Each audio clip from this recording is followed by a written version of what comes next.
ಎಲ್ಲ first P U second P U degree ಹಾಗೂ diploma engineering ITI ಇನ್ನಿತರೆ ಕೋರ್ಸ್ಗಳನ್ನು ಮಾಡ್ತಿರುವಂಥ ಎಲ್ಲ ವಿದ್ಯಾರ್ಥಿಗಳಿಗೆ ನಮ್ಮೊಂದು ಯೂಟ್ಯೂಬ್ ಚಾನಲ್ಗೆ ಸ್ವಾಗತ ಅಂತ ಹೇಳ್ತಾ, ಸೊ ಗ್ರಾಮ ಪಂಚಾಯತಿ ವತಿಯಿಂದ ತುಂಬಾ ಒಳ್ಳೆ ಸ್ಕಾಲರ್ಶಿಪ್ನ ಬಿಟ್ಟಿದ್ದಾರೆ ಅಂತಲೇ ಹೇಳ್ಬೋದಾಗಿದೆ. ಸೊ ವಿದ್ಯಾರ್ಥಿಗಳಿಗೆ ಈ ಒಂದು ಸ್ಕಾಲರ್ಶಿಪ್ಗೆ ಅಪ್ಲೈ ಮಾಡಿದ್ರೆ ನಿಮಗೆ ಮಿನಿಮಮ್ ಅಂದರೂ 10,000ದಿಂದ ನಿಮಗೆ ಸ್ಕಾಲರ್ಶಿಪ್ ಅಮೌಂಟ್ ಅನ್ನೋದು ಬರುತ್ತಂತಲೇ ಹೇಳ್ಬೋದಾಗಿದೆ. ಸೊ ಈ ಒಂದು ಸ್ಕಾಲರ್ಶಿಪ್ಗೆ ಮಿಸ್ ಮಾಡ್ಕೊಳಕ್ಕೆ ಹೋಗಬೇಡಿ, ಎಲ್ಲ ವಿದ್ಯಾರ್ಥಿಗಳು ಅಪ್ಲೈ ಮಾಡಿ.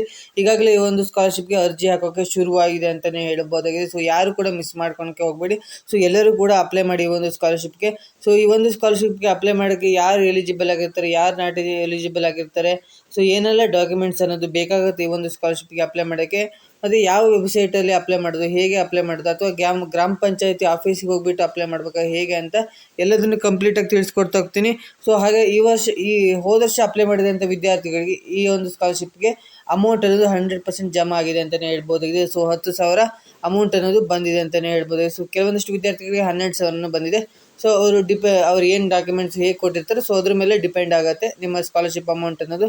ಸೊ ಹಾಗೆ ನಿಮ್ಮ ಇನ್ಕಮ್ ಕಡಿಮೆ ಇದ್ದರೆ ಸ್ವಲ್ಪ ಅಮೌಂಟ್ ಅನ್ನೋದು ಜಾಸ್ತಿ ಬರುತ್ತೆ. ಹಾಗೆ ನಿಮ್ಮ ಪ್ರೀವಿಯಸ್ ಇಯರ್ದು ಮಾರ್ಕ್ಸ್ ಜಾಸ್ತಿ ಇದ್ದರೆ ಸೊ ಅದಕ್ಕೂ ಅಮೌಂಟ್ನ ಜಾಸ್ತಿ ಕೊಡ್ತಾರೆ ಅಂತಲೇ ಹೇಳ್ಬೋದಾಗಿದೆ. ಸೊ ಈ ಒಂದು ಸ್ಕಾಲರ್ಶಿಪ್ಗೆ ಹೇಗೆ ಅಪ್ಲೈ ಮಾಡೋದು ಎಲ್ಲದನ್ನು ತಿಳಿಸ್ಕೊಟ್ಟು ಹೋಗ್ತೀನಿ. ಅದಕ್ಕಿಂತ ಮುಂಚೆ ನೀವೇನಾದರೂ ಫಸ್ಟ್ ಟೈಮ್ ನಮ್ಮೊಂದು ಯೂಟ್ಯೂಬ್ ಚಾನಲ್ ನೋಡ್ತಾರೆ, ವಿಡಿಯೋಗೊಂದು ಲೈಕ್ ಕೊಡಿ. ಹಾಗೆ ಚಾನಲ್ ಸಬ್ಸ್ಕ್ರೈಬ್ ಮಾಡ್ಕೊಂಡಿಲ್ಲ ಅಂದರೆ ಸಬ್ಸ್ಕ್ರೈಬ್ ಮಾಡಿಕೊಂಡು ವಿಡಿಯೋನ ಶುರು ಮಾಡೋಣ. ಸೊ ಮೊದಲನೇದಾಗಿ ನೋಡೋದಾದರೆ ಇದು ಸ್ಕಾಲರ್ಶಿಪ್ ಫಾರ್ ಸ್ಟೂಡೆಂಟ್ಸ್ ಫಾರ್ ಗ್ರಾಮ ಪಂಚಾಯತಿಯಿಂದ ಬಂದಿರೋ ಸ್ಕಾಲರ್ಶಿಪ್ ಇದು. ಸೊ ಯಾರಿಗೆ ಆರ್ಥಿಕವಾಗಿ ಮತ್ತು ಏನಾದರೂ ಸಮಸ್ಯೆ ಇದ್ದರೆ, ಆರ್ಥಿಕವಾಗಿ ಸಮಸ್ಯೆ ಎದುರಿಸ್ತಿರುವಂಥ ವಿದ್ಯಾರ್ಥಿಗಳಿಗೆ ಓದೋದಕ್ಕೆ ಏನಾದರೂ ಪ್ರಾಬ್ಲಮ್ ಆಗ್ತಿದ್ರೆ, ಅಂದರೆ ಅಮೌಂಟಲ್ಲಿ ಏನಾದರೂ ಪ್ರಾಬ್ಲಮ್ ಆಗ್ತಿದ್ರೆ, ಸೊ ಅಂಥ ವಿದ್ಯಾರ್ಥಿಗಳಿಗೋಸ್ಕರ ಈ ಒಂದು ಸ್ಕಾಲರ್ಶಿಪ್ನ ಗ್ರಾಮ ಪಂಚಾಯತಿಯವರು ತಂದಿದ್ದಾರೆ ಅಂತಲೇ ಹೇಳ್ಬೋದಾಗಿದೆ. ಸಹಾಯವನ್ನು ಪಡೆಯುವ ನೀವು ಅರ್ಹತೆ ಏನಿರಬೇಕು, ಏನೇನು ಡಾಕ್ಯುಮೆಂಟ್ಸ್ ಬೇಕು, ಅರ್ಜಿ ಸಲ್ಲಿಸಬೇಕು, ಹೇಗೆ ಅಂತ ತಿಳಿಸ್ಕೊಡ್ತೀನಿ. ಸೊ ಈ ಯೋಜನೆಯ ಮುಖ್ಯ ಉದ್ದೇಶ ಬಂದುಬಿಟ್ಟು ಗ್ರಾಮೀಣ ಭಾಗದ ವಿದ್ಯಾರ್ಥಿಗಳಿಗೆ ಆರ್ಥಿಕ ತೊಂದರೆಯಿಂದ ವಿದ್ಯಾಭ್ಯಾಸಕ್ಕೆ ಏನು ಪ್ರಾಬ್ಲಮ್ ಆಗಬಾರ್ದು ಅನ್ನೋ ಕಾರಣದಿಂದ ಸೊ ಈ ಒಂದು ಸ್ಕಾಲರ್ಶಿಪ್ನ ತಂದಿದ್ದಾರೆ ಅಂತಲೇ ಹೇಳ್ಬೋದಾಗಿದೆ. ಸೊ ಗ್ರಾಮ ಪಂಚಾಯತಿಯವರು ಶಾಲೆ ಕಾಲೇಜು ಶುಲ್ಕ ಕಟ್ಟಕ್ಕಾಗದಿರುವಂಥ ವಿದ್ಯಾರ್ಥಿಗಳಿಗೆ ಕಟ್ಟಕ್ಕಾಗಬೇಕನ್ನೋ ಕಾರಣದಿಂದ, ಹಾಗೆ ಪುಸ್ತಕ ಮತ್ತು ಅಧ್ಯಯನ ಸಾಮಗ್ರಿಗಳನ್ನು ತಗೊಳ್ಬೇಕಂದ್ರೆ ಸೊ ಅಮೌಂಟ್ ಅನ್ನೋದು ಬೇಕಾಗುತ್ತೆ. ಸೊ ಅಂಥ ವಿದ್ಯಾರ್ಥಿಗಳಿಗೆ ಅದು ಕಷ್ಟ ಆಗುತ್ತೆ ಅನ್ನೋ ಕಾರಣದಿಂದ ಸೊ ಅದಕ್ಕೋಸ್ಕರನೂ ಈ ಒಂದು ಸ್ಕಾಲರ್ಶಿಪ್ನ ತಂದಿದ್ದಾರೆ ಅಂತಲೇ ಹೇಳ್ಬೋದಾಗಿದೆ. ಸೊ ಮತ್ತು ಪ್ರಯಾಣ ಮಾಡೋಕ್ಕಾಗಿರ್ಬೋದು, ಶೈಕ್ಷಣಿಕ ಖರ್ಚುಗಳಿಗಾಗಿ ಈ ಒಂದು ಸ್ಕಾಲರ್ಶಿಪ್ನ ಬಿಟ್ಟಿದ್ದಾರೆ ಅಂತಲೇ ಹೇಳ್ಬೋದಾಗಿದೆ. ಸೊ 100% ಇದೊಂದು ವ್ಯಾಲಿಡ್ ಅಂತಲೇ ಹೇಳ್ಬೋದಾಗಿದೆ. ಸೊ ಇದೊಂದು ಜೆನ್ಯೂನ್ ಸ್ಕಾಲರ್ಶಿಪ್ ಆಗಿರುತ್ತೆ, ಯಾಕಂದರೆ ಗೌರ್ಮೆಂಟ್ ಗ್ರಾಮ ಪಂಚಾಯತಿಯಿಂದನೇ ಈ ಒಂದು ಸ್ಕಾಲರ್ಶಿಪ್ನ ಬಿಡ್ತಿರೋದು. ಸೊ 100% 10,000ವರೆಗೆ ನೇರವಾಗಿ ಸಹಾಯ ನೀಡಲಾಗ್ತದೆ. ನೇರವಾಗಿ ನಿಮ್ಮ ಬ್ಯಾಂಕ್ ಅಕೌಂಟ್ಗೆ ಟ್ರಾನ್ಸ್ಫರ್ ಆಗುತ್ತೆ.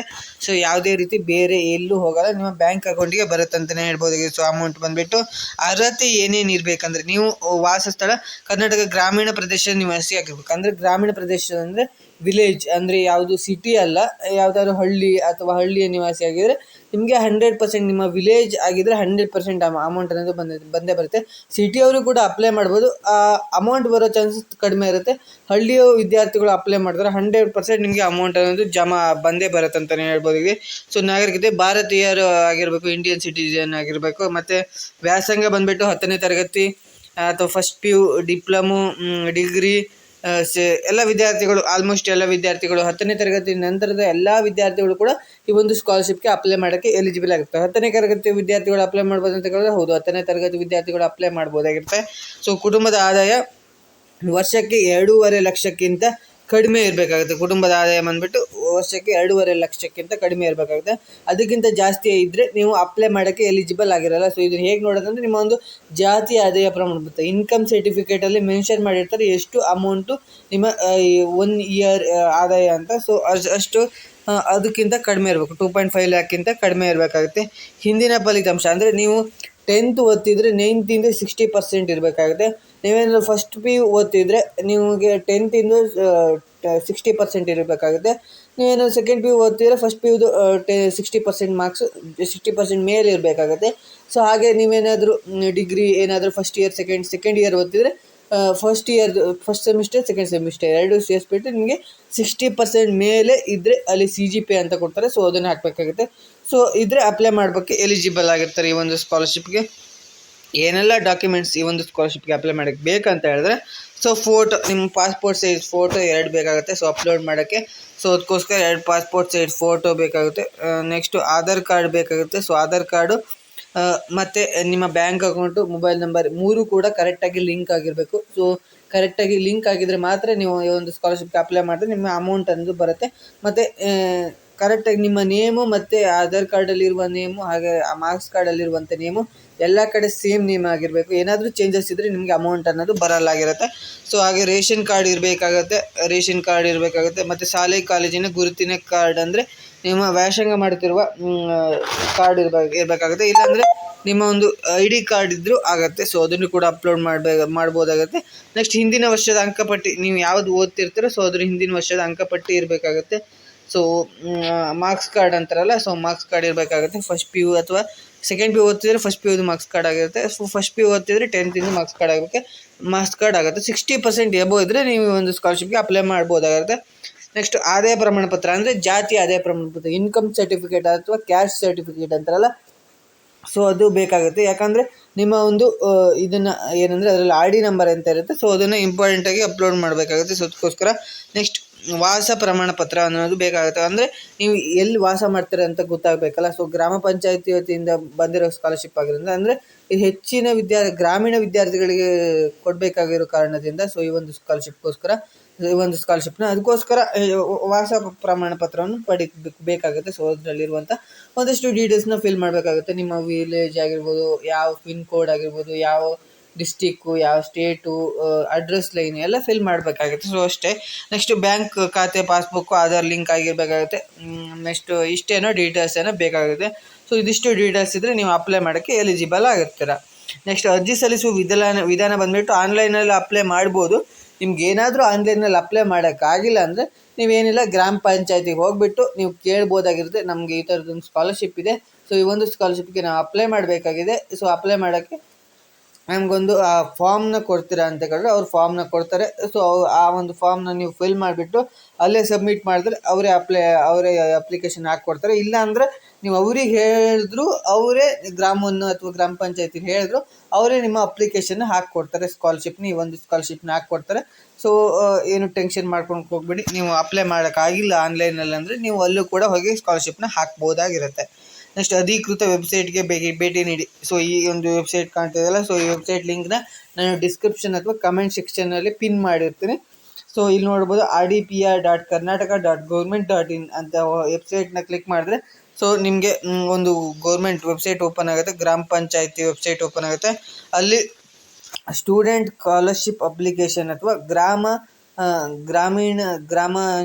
ಪಂಚಾಯತಿ ಲೆವೆಲ್ ಸ್ಕೀಮ್ ಅಂತ ಇರುತ್ತೆ. ಸೊ ಅದನ್ನು ಕ್ಲಿಕ್ ಮಾಡಿಬಿಟ್ಟು ಸ್ಟೂಡೆಂಟ್ ಸ್ಕಾಲರ್ಶಿಪ್ ಅಪ್ಲಿಕೇಶನ್ನ ಆಯ್ಕೆ ಮಾಡಬೇಕಾಗುತ್ತೆ. ಹಾಗೆ ಕೆಳಭಾಗದಲ್ಲಿ ಆಮೇಲೆ ಅಲ್ಲಿ ಹೋದ ತಕ್ಷಣ ಅಪ್ಲಿಕೇಶನ್ ಸ್ಟಾರ್ಟ್ ಆಗುತ್ತೆ. ಆಮೇಲೆ ಅಲ್ಲಿ ನೀವು ಲಾಗಿನ್ ಆಗಬೇಕಾಗುತ್ತೆ. ಲಾಗಿನ್ ಆಗಿಬಿಟ್ಟು ನೆಕ್ಸ್ಟ್ ರಿಜಿಸ್ಟರ್ ಆಗಿಬಿಟ್ಟು ಲಾಗಿನ್ ಆಗುತ್ತೆ. ಲಾಗಿನ್ ಆಗಾದ್ಮೇಲೆ ಸೊ ನಿಮ್ಗೊಂದಷ್ಟು ಡೀಟೇಲ್ಸ್ನ ಕೇಳುತ್ತೆ. ನಿಮ್ಮ ಸ್ಟಡಿ ಡೀಟೇಲ್ಸ್ ಆಗಿರ್ಬೋದು, ಬೇಸಿಕ್ ಪರ್ಸ್ನಲ್ ಡೀಟೇಲ್ಸ್ ಆಗಿರ್ಬೋದು, ಮಾರ್ಕ್ಸ್ ಕಾರ್ಡ್ ಅಪ್ಲೋಡ್ ಮಾಡೋದಾಗಿರ್ಬೋದು, ಎಲ್ಲ ಡೀಟೇಲ್ಸ್ನ ಕೇಳುತ್ತೆ. ಮಾರ್ಕ್ಸ್ ಆಗಿರ್ಬೋದು, ಸೊ ಸ್ಟಡಿ ಸರ್ಟಿಫಿಕೇಟ್ ಆಗಿರ್ಬೋದು, ಸೊ ಎಲ್ಲದನ್ನು ಅಪ್ಲೋಡ್ ಮಾಡಬೇಕಾಗುತ್ತೆ. ಸೊ ಸ್ಕ್ಯಾನ್ ಮಾಡಿಬಿಟ್ಟು ನಿಮ್ಮ ಒಂದು ಎಲ್ಲ ಡೀಟೇಲ್ಸ್ನ ಅಪ್ಲೋಡ್ ಮಾಡಬೇಕಂದ್ರೆ ಫೋಟೋ ಎಲ್ಲ ಅಪ್ಲೋಡ್ ಮಾಡಬೇಕಾಗುತ್ತೆ. ನೀವೇನಾದ್ರು ಆನ್ಲೈನಲ್ಲಿ ಅಪ್ಲೈ ಮಾಡಿದ್ರೆ, ಆಫ್ಲೈನಲ್ಲಿ ಅಪ್ಲೈ ಮಾಡಿದ್ರೆ ಸೊ ನೀವೇನಿಲ್ಲ ಒಂದು ಫಾರ್ಮ್ನ ಕೊಡ್ತಾರೆ. ಆ ಫಾರ್ಮ್ನ ಫಿಲ್ ಮಾಡಿಬಿಟ್ಟು ಅಲ್ಲಿ ಫೋಟೋನ ಅಂಟಿಸ್ಬಿಟ್ಟು ನೆಕ್ಸ್ಟು ಅದ್ರ ಸಂಬಂಧಪಟ್ಟಿದ್ದ ಡಾಕ್ಯುಮೆಂಟ್ಸ್ನ ಪಿನ್ ಮಾಡಿಬಿಟ್ಟು ಕೊಡಬೇಕಾಗುತ್ತೆ. ಅಂದರೆ ಪಿನ್ ಮಾಡಿಬಿಟ್ಟು ನೀವು ಗ್ರಾಮ ಪಂಚಾಯತ್ ಅವ್ರಿಗೆ ಹೇಳಿದ್ರೆ ಸೊ ಅವರೇ ಮಾಡಿಕೊಡ್ತಾರೆ. ನಿಮಗೇನು ಟೆನ್ಷನ್ ಮಾಡ್ಕೊಂಡು ಬೇಡ. ಇಷ್ಟೆಲ್ಲ ಮಾಡಿಬಿಟ್ಟು ಇವೆಲ್ಲ ಫಿಲ್ ಮಾಡಿಬಿಟ್ಟು ನೀವು ಆನ್ಲೈನಲ್ಲಿ ಸಬ್ಮಿಟ್ ಅನ್ನೋ ಬಟನ್ ಇರುತ್ತೆ. ಸಬ್ಮಿಟ್ ಬಟನ್ ಒತ್ಬಿಟ್ಟು ನೀವು ರಿವ್ಯೂ ಮಾಡ್ಕೊಳ್ಳಿ ಒಂದ್ಸತಿ ಎಲ್ಲ ಸರಿ ಇದೆಯಾ ಅಂತ ನೋಡ್ಕೊಂಡ್ಬಿಟ್ಟು ಸಬ್ಮಿಟ್ ಒತ್ತಾದ್ಮೇಲೆ ಅಕ್ನಾಲಜ್ಮೆಂಟ್ ಸ್ಲಿಪ್ ಅಂತ ಇರುತ್ತೆ. ಸೊ ಅದನ್ನು ಡೌನ್ಲೋಡ್ ಮಾಡಿ ಇಟ್ಕೊಳ್ಳಿ. ಸೊ ಅದು ಮುಂದೆ ಏನಾದರೂ ಆ ಸ್ಕಾಲರ್ಶಿಪ್ಪಿಂದ ಅಮೌಂಟ್ ಬಂದಿಲ್ಲ ಅಂದರೆ ಸೊ ಅದನ್ನು ಇಟ್ಕೊಂಡ್ಬಿಟ್ಟು ನೀವು ಅಮೌಂಟ್ನ ಅಂದರೆ ಬಂದಿಲ್ಲ ಅಂತ ನೀವು ಕೇಳ್ಬೋದಾಗಿರುತ್ತೆ. ಸೊ ಅದಕ್ಕೋಸ್ಕರ ಅದೊಂದು ಬೇಕಾಗಿರುತ್ತೆ. ಸೊ ಈ ಒಂದು ಗ್ರಾಮ ಪಂಚಾಯತಿಯಿಂದ ದಾಖಲೆ ಪರಿಶೀಲನೆ, ಅರ್ಜಿ ಇದನ್ನೆಲ್ಲ ಪರಿಶೀಲನೆ ಮಾಡ್ತಾರೆ. ಸೊ ಎಲ್ಲ ಡೀಟೇಲ್ಸು ಸರಿ ಇದ್ದರೆ ನೀವು ಈ ಒಂದು ಸ್ಕಾಲರ್ಶಿಪ್ಗೆ ಅರ್ಹರಾಗಿದ್ದರೆ ನಿಮಗೆ 100% 10,000 ಅಮೌಂಟ್ ಅನ್ನೋದು ಬಂದೇ ಬರುತ್ತೆ. ಸೊ ಮಿಸ್ ಮಾಡಿದ್ರೆ ಎಲ್ಲರೂ ಕೂಡ ಅಪ್ಲೈ ಮಾಡಿ. ಒಂದು ಸ್ಕಾಲರ್ಶಿಪ್ಗೆ ಯಾರು ಮಿಸ್ ಮಾಡ್ಕೊಂಡು ಹೋಗಬೇಡಿ, ಅಪ್ಲೈ ಮಾಡಿ ಒಂದು ಸ್ಕಾಲರ್ಶಿಪ್ಗೆ. ಸೊ ಅಧಿಕೃತ ಲಿಂಕ್ ಇಲ್ಲಿದೆ. ಸೊ ನೋಡ್ಬೋದು.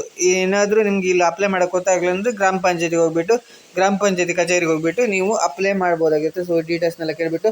ಸೊ ಐ ಹೋಪ್ ಈ ಒಂದು ವಿಡಿಯೋ ನಿಮಗೆ ಹೆಲ್ಪ್ ಆಗಿದೆ ಅಂತ ಅಂದ್ಕೊಂಡಿದ್ದೀನಿ. ಎಲ್ಲದ್ರ ಬಗ್ಗೆ ತಿಳಿಸ್ಕೊಟ್ಟಿದ್ದೀನಿ. ಸೊ ಇದೇ ರೀತಿ ನೆಕ್ಸ್ಟ್ ವಿಡಿಯೋದಲ್ಲಿ ಇನ್ನೊಂದು ಸ್ಕಾಲರ್ಶಿಪ್ಗೆ ಅಪ್ಲೈ ಮಾಡಿ ತೋರಿಸ್ತೀನಿ. ಸೊ ಈ ಒಂದು ಸ್ಕಾಲರ್ಶಿಪ್ಗೆ ನೀವೇನಾದರೂ ಅಪ್ಲೈ ಮಾಡೋಕ್ಕೆ ಗೊತ್ತಾಗಿಲ್ಲ, ಅಪ್ಲೈ ಮಾಡಿ ತೋರಿಸ್ಬೇಕಂದ್ರೆ ನನಗೆ ಯಾರ್ದಾರ್ದು ಸ್ಟೂಡೆಂಟ್ ಡೀಟೇಲ್ಸ್ ಸಿಕ್ಕರೆ ನಾನು ಅಪ್ಲೈ ಮಾಡಿಬಿಟ್ಟು ತೋರಿಸ್ತೀನಿ. ಇಲ್ಲಾಂದರೆ ಸ್ಟೂಡೆಂಟ್ ಡೀಟೇಲ್ಸ್ ಸಿಕ್ಕಿಲ್ಲ ಅಂದರೆ ಅಪ್ಲೈ ಮಾಡೋಕ್ಕೆ ಆಗಲ್ಲ. ಸೊ ಅದೇನು ಮಾಡೋಕ್ಕಾಗಲ್ಲ. ಸ್ಟೂಡೆಂಟ್ ಡೀಟೇಲ್ಸ್ ಸಿಕ್ಕಿದರೆ ಅಪ್ಲೈ ಮಾಡಿ ತೋರಿಸ್ತೀನಿ ಅಂತ ಹೇಳ್ತಾ ವಿಡಿಯೋನ ಎಂಡ್ ಮಾಡ್ತೀನಿ. ನಿಮ್ಮ ಫ್ರೆಂಡ್ಸ್ಗೆ ಎಲ್ಲರಿಗೂ ಶೇರ್ ಮಾಡಿ ಅಂತ ಹೇಳ್ತಾ ವಿಡಿಯೋನ ಎಂಡ್ ಮಾಡ್ತೀನಿ. Thank you for watching.